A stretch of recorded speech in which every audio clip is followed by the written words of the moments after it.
Hello guys, എൻ്റെ കോലം കണ്ടിട്ട് ആരും ഞെട്ടണ്ട കേട്ടോ. ഇത് നൈറ്റ് ഡ്യൂട്ടി കഴിഞ്ഞിട്ടുള്ള നിപ്പാണ്. തലയിൽ നിറയെ എണ്ണ ഇടണം കേട്ടോ, അതിന് ഒട്ടിച്ച് വെക്കണം. അതുകൊണ്ട് മുടിയൊക്കെ എന്തോ ആയി കിടക്കുകയാണ്, ഒന്നും പറയാൻ പറ്റില്ല. അപ്പോൾ ഇതാ ഡ്യൂട്ടിക്ക് കൂടെ ഉണ്ടതിൻ്റെ ആളിപ്പോൾ നല്ല ഉറക്കമാണ് കേട്ടോ. അപ്പോൾ എനിക്കിപ്പോൾ ഉറങ്ങാനുള്ള സമയമൊന്നും ആയിട്ടില്ല, കുളിയും കാര്യമൊക്കെ കഴിയണം. അപ്പോൾ ഞാൻ അതിൻ്റെ മുമ്പ് കല്ലുമോളം ഒരുക്കാമെന്ന് കരുതിയിട്ടോ. അമ്മ തന്നെയാണ് സാധാരണ ഇതൊക്കെ ചെയ്യൽ. അപ്പോൾ ഞാൻ പറയുന്നതൊന്നും ഭാരപ്പെട്ട പണിയല്ല, ഞാൻ ഒരുക്കി കൊടുക്കാമെന്ന് അറിയട്ടോ. ഞാനിതാ യൂണിഫോമൊക്കെ ഇട്ട് കൊടുക്കുകയാണ്. ക്യാമറ ഓണാക്കി വെച്ച് കണ്ട ആൾക്കിങ്ങനെ ഓരോരോ കളികൾ കളിക്കണം കേട്ടോ. ആൾക്ക് ഭയങ്കര ഇഷ്ടമാണ് വീഡിയോ എടുക്കണമൊക്കെ. ഞാൻ ഇപ്പോൾ കുറേ ആയിട്ട് വീഡിയോസൊന്നും അങ്ങനെ എടുക്കലൊന്നുമില്ല.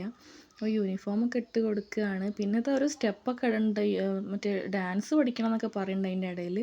പിന്നെ പുരികൊക്കെ എഴുതി കൊടുക്കുന്നുണ്ട്. പിന്നെ ഇവർക്ക് സ്കൂളിലേക്ക് റെഡ് കളറുള്ള ഹെയർ ബാൻഡും മറ്റേ ഈ മുടിക്കെട്ടൊക്കെ അത് റെഡേ പറ്റുള്ളൂ കേട്ടോ. അപ്പോൾ ആളെ ഹെയർ ബാൻഡ് ഒരു കുട്ടി പൊട്ടിച്ചപ്പോൾ ആ കാര്യമൊക്കെ ഇങ്ങനെ പറയുകയാണ് കേട്ടോ.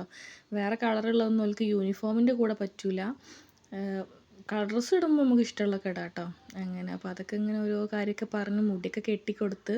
ആദ്യമൊക്കെ ഐലൈനർ കൊണ്ട് ഇങ്ങനത്തെ കുത്തൊക്കെ മതിയേനി പൊട്ടൊക്കെ ആയിട്ടിട്ട്. ഇപ്പോൾ കുട്ടികളൊക്കെ ഇങ്ങനത്തെ കളർ പൊട്ടാ തൊട്ട് തരുന്ന പറഞ്ഞിട്ട് ആകെ ഇഷ്ടപ്പെട്ട് പച്ചയാട്ടോ. അപ്പോൾ അതൊക്കെ തൊട്ടെടുത്തിട്ടോ. പിന്നെ അമ്മ അതാ ചോറ്, കറി, സ്നാക്സും വെള്ളവും ഒക്കെ അവിടെ ഇങ്ങനെ ആക്കി വെച്ചിട്ടുണ്ട്. അപ്പം ഞാനതൊക്കെ നല്ല കിറ്റിലേക്കൊക്കെ എടുത്ത് വെച്ച് കൊടുക്കുകയാണ് കേട്ടോ. പിന്നെ കല്ലുമോള് ഷൂവും സോക്സൊക്കെ ഇപ്പോൾ ഒറ്റയ്ക്ക് തന്നെ ഇടുക. ഞങ്ങളവിടെ കൊലായിലേക്ക് അങ്ങനെ പോകാൻ പറ്റുന്നില്ല. 28 കഴിഞ്ഞിട്ട് നമുക്ക് കൊലായിലേക്ക് മുറ്റത്തേക്കൊക്കെ ഇറങ്ങാൻ പറ്റുള്ളൂ എന്നൊക്കെയാണ് കേട്ടോ. ഞാൻ ഇടയ്ക്കൊക്കെ ഇങ്ങനെ കണ്ണ് വെട്ടിച്ചൊക്കെ ജസ്റ്റ് ഒന്ന് കൊലായിലൊക്കെ ഒന്ന് വന്ന് നോക്കും. ഇപ്പം ഞാൻ എല്ലാവരും ഉള്ളതുകൊണ്ട് ഞാൻ ആ വാതിൽക്കൽ തന്നെ നിൽക്കാം കേട്ടോ. അപ്പോൾ ഇതാ കല്ലു എന്തോ കളർ കൊടുക്കാനുള്ളതൊക്കെ ഉണ്ടെന്ന് പറഞ്ഞിട്ട് അതൊക്കെ കൊടുത്തുവെച്ച് പിന്നെ ബാഗും കിറ്റൊക്കെ എടുത്ത് സമയമാകുമ്പോൾ പോവാം കേട്ടോ. വണ്ടി വരുന്നിടത്തേക്ക് അമ്മ ആക്കി കൊടുക്കും. അപ്പോൾ ഈ ടാറ്റയൊക്കെ തന്നിട്ട് പോകണമെന്ന് പാവം തോന്നും. 2 ദിവസത്തെ അലമ്പൊക്കെ കഴിഞ്ഞിട്ട് ഇന്ന് രാവിലെ നേരത്തെ സ്കൂളിലേക്ക് പോവുകയാണ്. അവൾ പോയി കഴിഞ്ഞാൽ പിന്നെ ഞാൻ കുറച്ച് നേരം കിടന്നുറങ്ങും കേട്ടോ. അപ്പോൾ ഇത്രയൊക്കെയുള്ള വീഡിയോ ഇഷ്ടമാണെങ്കിൽ സപ്പോർട്ട് ചെയ്യണം.